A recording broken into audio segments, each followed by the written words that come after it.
ఆంధ్రప్రదేశ్లో ప్రస్తుతం ఈమెయిల్స్ వ్యవహారం తీవ్ర దుమారం రేపుతోంది.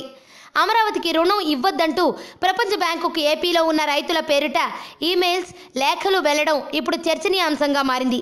అయితే ఈమెయిల్స్ వెనుక ప్రతిపక్ష వైఎస్ఆర్ కాంగ్రెస్ పార్టీ హస్తం ఉందంటూ అధికార టీడీపీ నేతలు తీవ్ర ఆరోపణలు చేస్తున్నారు. దీంతో ఈ వ్యవహారంపై వైఎస్ఆర్ కాంగ్రెస్ పార్టీ నేతలు నేరుగా రంగంలోకి దిగారు. టీడీపీకి వైసీపీ దిమ్మ తిరిగే కౌంటర్ వేసింది. గతంలోనే ఇలాంటి ఈమెయిళ్ల విషయంలో టీడీపీ జగన్పై ఆరోపణలు చేసింది.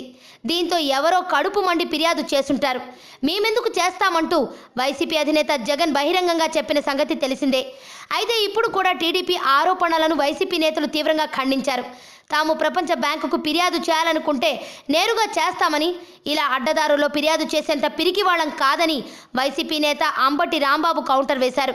రాష్ట్రంలో జరిగిన ప్రతి ఘటనకు వైసీపీతో సంబంధం ఉందని ఆరోపించడం అధికార పార్టీ నేతలకు అలవాటుగా మారిందని ఆయన మండిపడ్డారు. ఆరోగ్యవంతమైన జీవితం కోసం మనం పాటించాలి కొన్ని నియమాలని. చిన్ని చిన్ని చిట్కాలతో చింతలేని జీవితాన్ని ఎలా గడపాలి అనే దానికి వీక్షిస్తూనే ఉండండి మన ఆరోగ్యం యూట్యూబ్ ఛానల్. మరిన్ని ఆరోగ్య సూత్రాలకు సబ్స్క్రైబ్ చేసుకోండి.